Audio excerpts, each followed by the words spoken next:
right now on 5 on Your Side at 10. Chilly and dry tonight. I'm tracking more rain for tomorrow, plus shower chances this weekend. Tonight, a woman on her way to work in Ferguson is killed. How a car's side mirror led to the deadly chain of events. But first tonight, a fast track to safety? Metrolink is doubling cameras, using live feeds, and securing platforms. We want to provide as much safety and security while people wait on those platforms. Multi-million-dollar price tag that comes with it.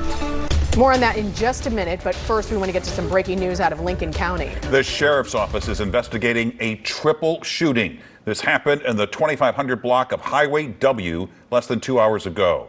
We're told 2 people are dead. A third person has been airlifted to a hospital. There is no word yet on what led to the shooting. We are working on getting more information. We have a crew on the way to the scene, and we'll bring you more on air and on the 5 on Your Side app as soon as we know more. Tonight, Metro Transit is sharing its plans to make the whole transit system safer. The safety project has a $52 million price tag with a big focus on Metrolink platforms. 5 on Your Side's Laura Barczewski talked with their security manager about what this means for riders. Laura. Mike and Ann, it's going to mean for Metrolink riders that they're going to see some construction later this year. And it's all to install cameras as well as a secure gate system on all the platforms, making it a lot safer for everyone. Right now, Metrolink riders can buy a ticket, validate it, and walk right up to the train platform. But over the next few years, that's all going to change with the installation of fences and security gates. An upgraded modern fare collection system in that forces you to validate your ticket in order for the gate to activate. The gating system and the fencing system that will go in will also provide true enhanced security. The Metrolink task force says one of the biggest problems they deal with is people hopping on without paying or not following the rules, something Metrolink rider Erica Scott says she sees a lot. They'd catch a lot of people sneaking on the train, too. From October to December of last year, they saw roughly 9 incidents per 100,000 boardings. We also operate in an urban environment in some difficult areas where we want to provide as much safety and security while people wait on those platforms. The multi-million-dollar secure platform plan is funded by a combination of bonds, private and federal money. In addition to a secure gate system, they're doubling the number of cameras on buses, trains, and platforms. And what we're doing on the closed-circuit television side with the initiation again of this real-time camera center is profound. It allows us to have full-time staff looking at those live feeds 24/7. Scott says security upgrades are definitely needed, especially where she rides in Emerson Park, which will be one of the first stations to get the security upgrades. Need security out here. There's never any security out here. I leave out at 6 something in the morning, and there's a lot of ladies out here in the morning. There's never any security out here. We never know, nobody did anything to us so far, but it still is kind of spooky, you know. Metro Transit says the secure platform plan will be in 6 phases, starting with the Metro East, and they plan to start looking at those construction bids in August, with hopefully finishing all 39 platforms by 2025. Reporting live in St. Louis, Laura Barczewski, 5 on Your Side. Let's take a live look at St. Charles. It's a chilly night across the St. Louis area. Rain mixed with sleet moved out hours ago, but more showers are on the way. Scott is off tonight. Meteorologist Jim Castillo is here with our weather first forecast. Yeah, Mike, some of that sleet accumulated on decks and on sidewalks around Wildwood earlier this morning, but temperatures are way above freezing, so it all melted. And right now, the Doppler weather radar is showing nothing on it, so we're in our dry period. It's not going to last, though, so probably through the morning commute, it's dry. And then we get into about noontime where showers, maybe even a downpour coming in here. Can't even rule out a rumble of thunder, especially south of the metro. And then it should be out of here by about 5 o'clock tomorrow night. And then spotty showers after that. Some good dry time on Friday, but more rain for the weekend. I'll time that out coming up in just a few minutes. Lows tonight near 40. Mike? Tonight, police are looking for the driver who hit and killed a woman before driving off. This happened just moments after the woman was hit by another car. The crash happening this morning in Ferguson near the Circle K on South Florissant Road and Woodstock Road. New tonight, our Robert Townsend spoke with the victim's family. The day started out as another routine one for 61-year-old Willetta Anderson Watson, affectionately known as Smiley to those who knew her. That's why they call her Smiley. You know, she just smiling all the time. Smiley is a person that will go out of her way to do anything she can for anybody. Marjorie Jackson says her longtime friend and roommate left their home around 5 Wednesday morning and walked down Woodstock Road to a bus stop on South Florissant Road. Willetta was on her way to work at this McDonald's in Hazelwood at the time. She take the same route to work every morning. But this morning, she never made it. Police say shortly before 6, a driver was turning left from Woodstock on to South Florissant when she hit Anderson Watson. Investigators say the driver stopped to check on the injured woman as she lay on the ground. But then a maroon crossover SUV struck the Ferguson grandmother, killing her. The SUV driver sped off. Willetta had 2 kids and a baby granddaughter. They just hit me. I mean, I was expecting, to find out on social media that my mother passed. You're still in shock? Yeah. After the first car hit her, like, okay, maybe she could have lived. She had a chance. And it's like somebody just took that away from her. Right now, police do not have a description of the SUV driver they're looking for. Investigators are asking anyone who may have surveillance or cell phone video to call Missouri State Highway Patrol. Meantime, Anderson Watson's loved ones have a message for the driver who took off. That could have been your mom, your auntie, your sister. You need to turn yourself in. In Ferguson, Robert Townsend, 5 on your side. Tonight, St. Peter's police are still looking for the man who shot a woman outside of a grocery store. 24-year-old Tyrone Miller from O'Fallon, Illinois, is wanted for Friday night's attack in the Schnuck store parking lot near 94 and Jungerman. Court documents show the victim was shot in the face during a struggle over her purse. Her husband was putting the groceries away in the car just feet away. A safety expert we talked with says the victim did the right thing by not shopping alone. If the guy wants your purse, let him have your purse. If the guy wants your wallet, give him your wallet. You're going to survive that. You may not survive it if you start fighting with the guy who's got the gun. The woman remains in critical condition right now. Investigators say a fingerprint left on the car and surveillance video were used to identify Miller. He's also wanted for a robbery in Shrewsbury just hours earlier and has a criminal history for kidnapping and armed criminal action. A man is behind bars tonight charged in the kidnapping and rape of a woman in the Metro East. Timothy Dubois Jr. faces 10 charges in connection to the attack from last November. The victim says she was outside a Starbucks in Collinsville when a man holding a knife got into her car. She says he made her drive to Troy, where he assaulted her, then drove her back to the shopping center and ran away. Developing tonight, the Missouri State Senate is adjourned for the evening after a second straight day of a Democrat filibuster. They are trying to block a bill limiting medical care for transgender children. Senate Bill 49 is called Missouri Save Adolescents from Experimentation or SAFE Act. It would ban doctors from providing gender transition care to minors. The state Senate will reconvene tomorrow morning at 10 a.m. No word on how long the filibuster will last. Today, the Missouri House approved a measure to give parents more flexibility on where their child goes to school, and that includes having the ability to transfer to a school district outside of your neighborhood. As 5 on your side's Brent Solomon explains, the proposal is gaining momentum. Brent? It really is a change of thinking when you think about your neighborhood school. Let's say your child is zoned to go to school in East St. Louis or Brentwood, but you'd rather them go to Ladue or Hazelwood. Some lawmakers say you should have that right.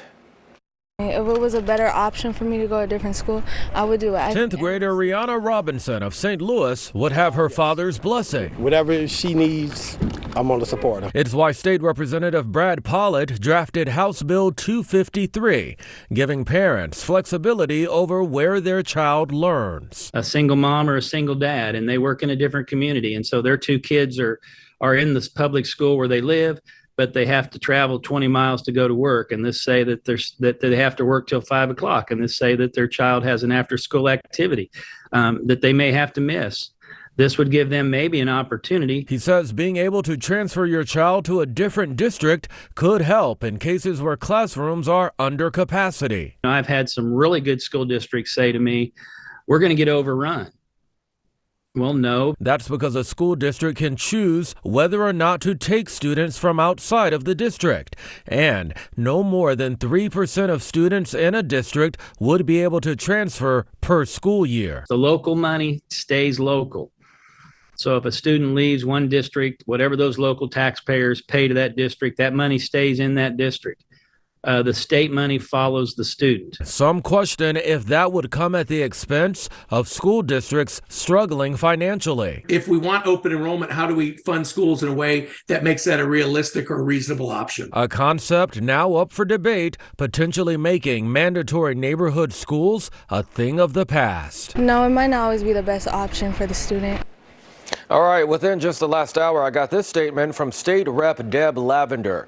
Quote, in the St. Louis area, we have 23 different school districts that range from very well-funded schools to very poorly funded schools. If we want schools to work for all our kids, they should be funded equitably across the board. Open enrollment does not work for all of our communities, end quote. The plan now heads to the Senate. Brent, thanks. The city is giving the unhoused community living in an encampment near Laclede's Landing until Friday to move out. Today, a few dozen people gathered outside City Hall trying to get leaders to change their minds, saying they want real solutions. A city spokesperson said the city is working with community partners and allocating COVID relief funds to help transition people into permanent housing. So far, 14 people living in that encampment have accepted the alternative housing option. Voices of victims as the St. Louis Circuit Attorney fights to keep her job. Kim Gardner is a poor excuse for a prosecutor. Tonight, the I-Team talks to 3 families whose cases are at the center of the effort to remove Kim Gardner from office. The truth is out there. Tonight, new evidence suggesting we're not alone in the universe. Keep your winter jackets close by for a while. I'll tell you how long this cold snap will last, and I'll time out several shower chances. We want to update you on that breaking news we're following out of Lincoln County. Just minutes ago, we've learned a 3rd person has died from a shooting. This happened around 8:15 in the 2500 block of Highway W. Still no word on what led up to the shooting, but we will bring you any overnight developments on the 5 on Your Side app and on Today in St. Louis beginning at 4 a.m. The stories of 3 victims' families who say St. Louis Circuit Attorney Kim Gardner kept them in the dark about their cases now serve as part of the basis for the movement to remove her from office. The I-Team was the first to report all of these stories. Tonight, our Christine Byers brings us how these families are reacting to the Missouri Attorney General's effort to oust Gardner. Kim Gardner is a poor excuse for a prosecutor. Kim Gardner needs to resign immediately. And it would be my hope that she would be fired immediately. Those are the voices of 3 families whose allegations of wrongdoing by the St. Louis Circuit Attorney's Office are now part of a rare legal effort to remove Kim Gardner from office. Shirley Washington Cobb first told the I-Team her story in 2021.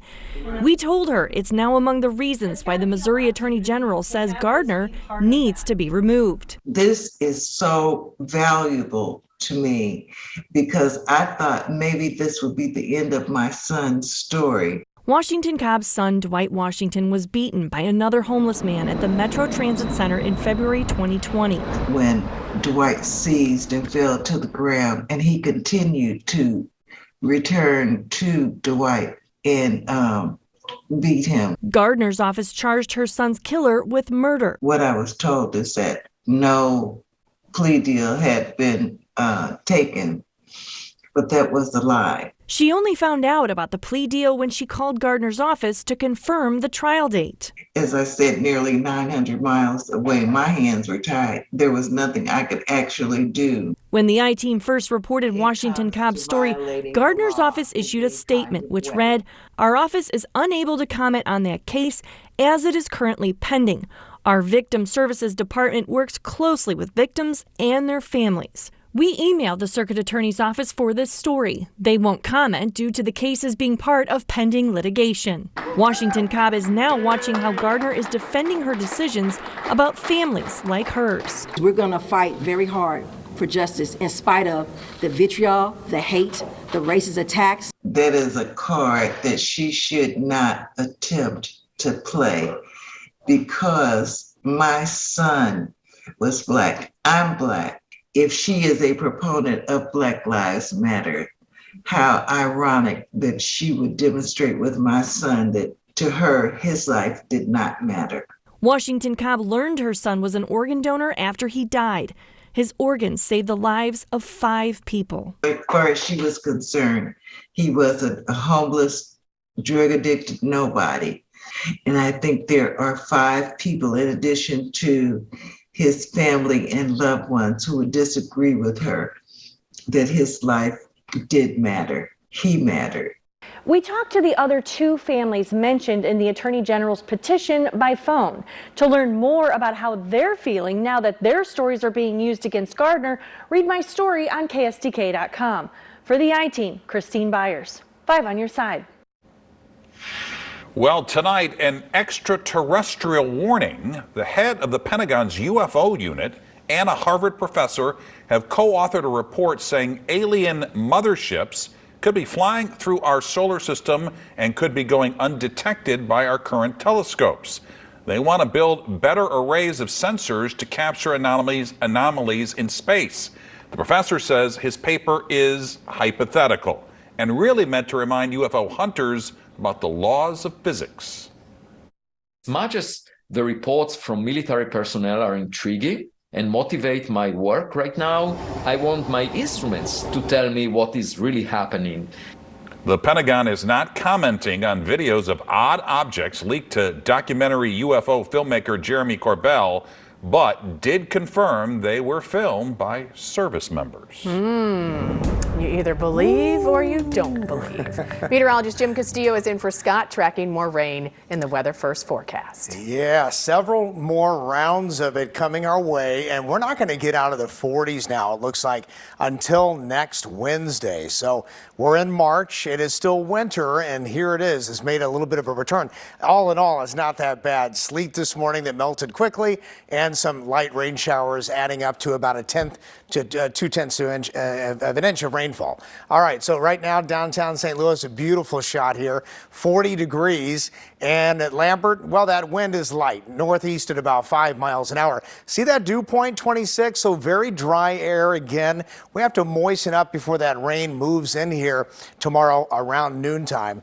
But 48 for that high today, 40 for the low, 53 is the average high, and 0.15 of an inch of rainfall at Lambert. Now this morning, when you see the salmon color here on the Doppler, I'd say between 7:30 and almost noon. We also had some areas of snowflakes to the north, but again, sleet showers with rain showers move through here. And then the rain held on tight, even to our eastern Illinois counties until this evening. But right now, the Doppler is dry. So we're dry tonight, dry tomorrow morning. And then the potential rainfall for not only tomorrow's system, but Saturday night and a Sunday, probably 3/4 of an inch to an inch of rainfall with the 2 systems coming in. Winter weather staying to our north, even as close to us as Chicago. Here's the low that's coming our way for tomorrow. It moves to the east, and as that happens, it brings in that colder air, and that's why we're going to not be in the 50s this weekend. We'll stay in the 40s. And then tomorrow morning, again, dry through the morning commute, but it's noontime to about 5 o'clock with showers, maybe a quick downpour, 1/4 of an inch of rainfall or less is expected in many areas. And then we get into Friday, a dry day, so that rain for tomorrow. A little bit of an east wind at 10 to 15, 47 for Friday, so that's a really nice day, a dry afternoon. But here's Saturday, showers likely again by noontime, getting into Saturday night and also into Sunday. And this looks a little bit more widespread. It gets out of here before the Battlehawks play as we get into Sunday. So a nicer day, but it's going to be cool, but really nice weather considering it's March and we could get some snow, but we're not going to see that. All right, temperatures in the mid 40s. Spring forward your clocks as we get into this rainy weekend. And then as we get into Monday, it's breezy but dry. Tuesday, 47. And like I said, we don't get back into the 50s until Wednesday, but we should stay there with more rain chances for St. Patrick's Day. All right, Jim, thanks. Well, Frank is off tonight. Corey Miller is next with sports. Well, the Cardinals face the Yankees. Some Cardinals stars finally don the red, white, and blue, and the Metro East completed a truly incredible basketball feat. Stick around, sports is next. And join 5 on your side in Dogtown on St. Patrick's today. The 5 Plus Live Bus and Storm Tracker will be there for the Ancient Order of Hibernians Parade. If you can't make it down, we'll stream the parade live on 5 Plus, which is available through Roku or Amazon Fire TV. The Sports Desk is brought to you by Jim Butler Chevrolet, the Midwest's #1 Chevy dealer, 10 years running. Well, if you enjoy baseball, particularly Cardinals baseball, this is the month for you. Not only can you watch the Redbirds in spring training, you can also watch a bunch of guys representing their countries in the World Baseball Classic. There are 3 right here on Team USA, and so was tonight's starter. Miles Michaelis got the call for Team USA's first tune-up game against the San Francisco Giants. He went 2 2/3 innings, allowing 2 runs. The biggest blast for the USA came from our MVP, Paul Goldschmidt. He unloads on this one to the opposite field for a solo shot. He's ready for the tournament. Giants had a 5-1 lead at last check. How about the actual Cardinals today? The prospects made some more noise. Mason Wynn had a double in that nice catch, and Jordan Walker raised his spring training average to 429. Brendan Donovan had a 3-run shot, and former WashU Bear Ryan Ludus had another perfect inning. The Cardinals beat the Yankees 4-0. Back to Walker, our spring training insider thinks next week is the pivotal test for the 20-year-old prospect. I really feel like next week will be the real high water mark for him, because I think you're going to see more teams go after him, maybe throw him a few more breaking balls, some sliders, and just see what his swing level is going to be, whether he's going to go after that pitch and chase it, or he's going to make them throw strikes. Well, the East St. Louis Flyers are in the Illinois 3A semifinals on Friday. They knocked off the defending champions Sacred Heart Griffin in double overtime on Monday to get there. And next up is 32-2 Metamora, winners of their last 30. We just gonna go in and do what we usually do, just take it as another game for real, just do what we gotta do, just play as a team, play together, and just try to get the W. Once you start the playoffs, everybody's 0-0, so both of us are 5-0 right now. Yeah. And so we're gonna be prepared. We're gonna watch film. We're gonna be prepared for whatever they bring. While East St. Louis and Jabot will be going for state titles this weekend, the Metro East girls already did their work, and it was a historic championship season to say the least. As Oakville wins the Class 1A title. The Metro East owned Redbird Arena in Normal last weekend. First, the Oakville girls captured the Class 1A title, the program's first in 23 years. This community has been phenomenal when it comes to basketball, and just to be able to put our name in that group is unbelievable. Then the 2A Mater Dei Knights won their first ever title. As for the first time in the history of the school, the Breeze Mater Dei girls claim a state championship. Anchored by a historic triple-double from sophomore Alyssa Kirkenmeyer. She was a monster. She was getting every rebound, getting every block. I heard the fan section, they were yelling triple-double, and I looked up at the big screen in the middle, and I saw it, and I was like, wow, I just did that. And finally, O'Fallon was also a first-time winner at Class 4A. And O'Fallon, your 2023 state champions in 4A. Yeah, the first team to ever do it, like we leaving a mark. Everybody know who we are now. This team at O'Fallon will be remembered forever. There are only 4 levels of girls basketball in Illinois. Teams from our area won 3 of the championships up for grabs. Not too shabby. The Chicago area, gets a lot of coverage, so we just want to make sure that our name gets out there. To do 3 in one day, that is something that probably will never be broken again. And while it's history now, the players are hoping to instill that passion for winning in the next generation of Southern Illinois Hoopers. I think it's really cool because the little girls that are in the grade school right now will be able to look up to us and say, oh, I want to be like them when I grow up or something like that. Definitely a lot of talent to be proud of on the high school courts in the Metro East right now. Yeah, it's so cool. Congratulations to all of those young ladies. Corey, thanks. Attention, former AT&T Wireless customers. You may need to reach out and get a refund.